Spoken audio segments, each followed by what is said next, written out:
സുകുമാരക്കുറുപ്പിൻ്റെ ആലപ്പുഴയിലെ ബംഗ്ലാവിന് മുൻപിലാണ് നിൽക്കുന്നത്. ഈ ബംഗ്ലാവ് വില്ലേജ് ഓഫീസ് ആക്കണമെന്നാണ് പുതിയ ആവശ്യം. അമ്പലപ്പുഴ വടക്ക് ഗ്രാമപഞ്ചായത്താണ് ഇത്തരത്തിലൊരു ആവശ്യം ഉന്നയിച്ചുകൊണ്ട് സർക്കാരിന് കത്ത് നൽകിയിരിക്കുന്നത്. നിലവിൽ അമ്പലപ്പുഴ വടക്ക് ഗ്രാമപഞ്ചായത്ത് പ്രവർത്തിക്കുന്നത് വാടക കെട്ടിടത്തിലാണ്. ഇത് വാടക കെട്ടിടത്തിൽ നിന്ന് മാറ്റണം. ഈ ഒരു കെട്ടിടം ഇത് 40 വർഷമായി ഇങ്ങനെ അനാഥമായി കിടക്കുകയാണ്.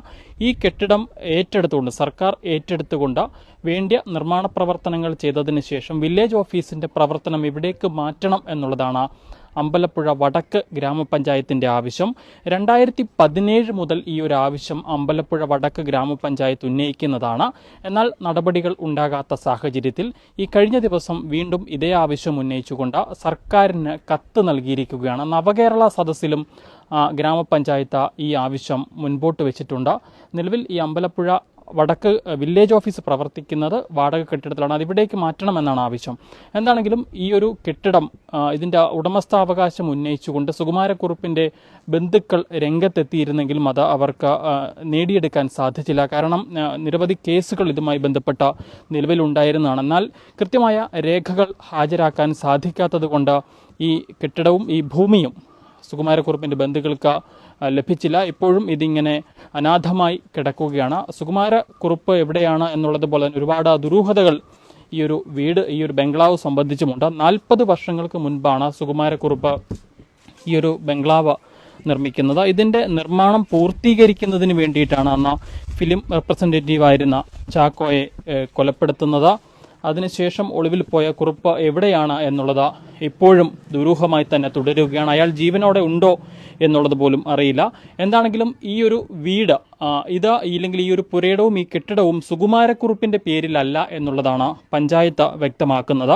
ഇതുമായി ബന്ധപ്പെട്ട ഒരുപാട് കേസുകൾ നിലവിലുണ്ടായിരുന്നു. ഒരുപാട് സർക്കാർ രേഖകളിലൊക്കെ പരിശോധിക്കുമ്പോൾ സുകുമാരക്കുറുപ്പിൻ്റെ പേരിൽ ഇവിടെ ഇങ്ങനൊരു വസ്തുവോ ഭൂമിയോ അല്ലെങ്കിൽ അതിൽ കെട്ടിടമോ ഇല്ല എന്നുള്ളതാണ് മനസ്സിലാക്കുന്നത്.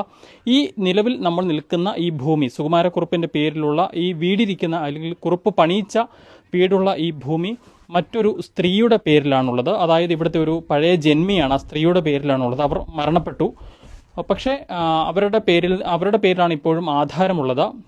അത് സുകുമാരക്കുറുപ്പിൻ്റെ പേരിലേക്ക് മാറ്റിയിരുന്നില്ല. ഇതുമായി ബന്ധപ്പെട്ട പഞ്ചായത്തിൽ തിരക്കുമ്പോൾ അറിയാൻ സാധിക്കുന്നത് ഒരു പക്ഷേ സുകുമാരക്കുറുപ്പ് അന്ന് ആ സ്ത്രീയുടെ കയ്യിൽ നിന്ന് ഇത് വാങ്ങിയതായിരിക്കാം. വാങ്ങി ആധാരം എഴുതിയിട്ടുണ്ടാകാം. പക്ഷേ അത് രജിസ്റ്റർ ചെയ്തിട്ടില്ല, അല്ലെങ്കിൽ അത്തരം നടപടിക്രമങ്ങളിലേക്ക് പോയിട്ടില്ല. ഒരിക്കലും അത് പേരിൽ കൂട്ടുകയോ കരം കെട്ടുകയോ ഒന്നും ചെയ്തിട്ടില്ല എന്നാണ് മനസ്സിലാക്കുന്നത്. അതുകൊണ്ട് തന്നെ ഇപ്പോഴും ആ ഒരു സ്ത്രീയുടെ മരണപ്പെട്ട ആ ഒരു സ്ത്രീയുടെ ഒരു പഴയ ജന്മിയുടെ പേരിലാണ് ഇപ്പോഴും ഈ കെട്ടിടവും ഈ വീടുമൊക്കെയുള്ള ഈ ഭൂമിയും ഉള്ളത്. എന്താണെങ്കിലും വളരെ ദുരൂഹതകൾ നിറഞ്ഞ ഒരു സംഭവമാണ്. ഈ ഒരു കെട്ടിടം കാണുമ്പോൾ തന്നെ അറിയാം 40 വർഷങ്ങൾക്ക് മുൻപ് സുകുമാരക്കുറുപ്പ് പണിയിച്ചതാണ്. 2 ഇരുനിലകളിലാണുള്ളത്. മുകളിൽ ഏതാണ്ട് 4ഓളം മുറികളുണ്ട്, താഴെയും 4ഓളം മുറികളുണ്ട്. കൃത്യമായി ദൃശ്യങ്ങളിൽ തന്നെ കാണാൻ സാധിക്കുമെന്ന് പ്രതീക്ഷിക്കുന്നു. 40 വർഷങ്ങൾക്ക് മുൻപ് കൃത്യമായി കൺസീൽഡ് സീലിംഗ് വയറിങ് ചെയ്യുന്നതിന് വേണ്ടി കൺസീൽഡായിട്ടുള്ള പൈപ്പുകളൊക്കെ ഇട്ട് നിർത്തിയ ആ ഒരു സാഹചര്യത്തിലാണ് പിന്നീട് ഈ പറയുന്ന സംഭവങ്ങളൊക്കെയും ഉണ്ടാകുന്നത്. ഈ വീടിന് ഈ ബംഗ്ലാവിൻ്റെ പണി പൂർത്തീകരിക്കാൻ പണം കണ്ടെത്താൻ സുകുമാരക്കുറുപ്പിന് സാധിച്ചില്ല. അങ്ങനെ പണം കണ്ടെത്തുന്നതിന് വേണ്ടിയിട്ടാണ് അന്ന് ഇയാൾ ചാക്കോയെ കൊലപ്പെടുത്തുന്നത് എന്നുള്ളതാണ് ഏറ്റവും എടുത്തു പറയേണ്ടത്. താൻ മരിച്ചു എന്ന് കാട്ടി വിദേശ കമ്പനിയുടെ 8 ലക്ഷം രൂപ ഇൻഷുറൻസ് തുക തട്ടിയെടുക്കുകയായിരുന്നു സുകുമാരക്കുറുപ്പിൻ്റെ ലക്ഷ്യം. ഇതിനുവേണ്ടി സ്വന്തം രൂപസാദൃശ്യമുള്ള ചാക്കോ എന്ന ഒരാളെ കണ്ടെത്തുന്നു. ഇയാളെ കാറിൽ ഇട്ട് കൊലപ്പെടുത്തുകയായിരുന്നു. എന്നാൽ ഇത് ചാക്കോയാണ് മരണപ്പെട്ടത്, സുകുമാരക്കുറുപ്പല്ല എന്നുള്ളതൊക്കെ തിരിച്ചറിഞ്ഞപ്പോഴേക്കും കുറുപ്പ് നാട് വിട്ടിരുന്നു എന്നുള്ളതാണ് യാഥാർത്ഥ്യം. പിന്നീട് ഒരിക്കലും അയാളെ കണ്ടെത്താൻ സാധിച്ചിട്ടില്ല. വളരെ വലിയ പ്രമാദമായൊരു കേസാണ്. എവിടെയാണ് സുകുമാരക്കുറുപ്പ് ഉള്ളത് എന്ന് ഇപ്പോഴും വ്യക്തമല്ല. ഇയാൾ ജീവനോടെ ഉണ്ടോ എന്നുള്ളത് പോലും വ്യക്തമല്ല. ഈ ഒരു സാഹചര്യത്തിലാണ് 40 വർഷമായി ഈ കെട്ടിടം ഇങ്ങനെ അനാഥമായി കിടന്നു നശിക്കുന്നു. ഇത് സ്വാഭാവികമായി ഇനി മറ്റ് അവകാശികളില്ലാത്ത സാഹചര്യത്തിൽ ഇവരുടെ ബന്ധുക്കൾക്കോ മറ്റാർക്കും ഇതിൻ്റെ രേഖകൾ ഹാജരാക്കാൻ സാധിക്കാത്ത ഒരവസ്ഥയിൽ ഇത് ഇങ്ങനെ നശിച്ചു പോകുന്നൊരു സാഹചര്യത്തിലാണ് പഞ്ചായത്ത് ഇത് ഏറ്റെടുക്കണമെന്നൊരാവശ്യവുമായി മുൻപോട്ട് വന്നത്. പഞ്ചായത്ത് കൗൺസിൽ കൂടി ഇത്തരത്തിലൊരു തീരുമാനമെടുക്കുകയും സർക്കാരിന് മുൻപിലേക്ക് ഇത് ആവശ്യമായി വയ്ക്കുകയുമായിരുന്നു.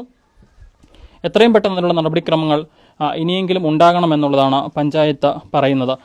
ഈ സുകുമാരക്കുറുപ്പിൻ്റെ ഈ ഒരു വീട് വില്ലേജ് ഓഫീസ് ആകുമോ ഇല്ലയോ എന്നുള്ളത് കാത്തിരുന്ന് കാണാം.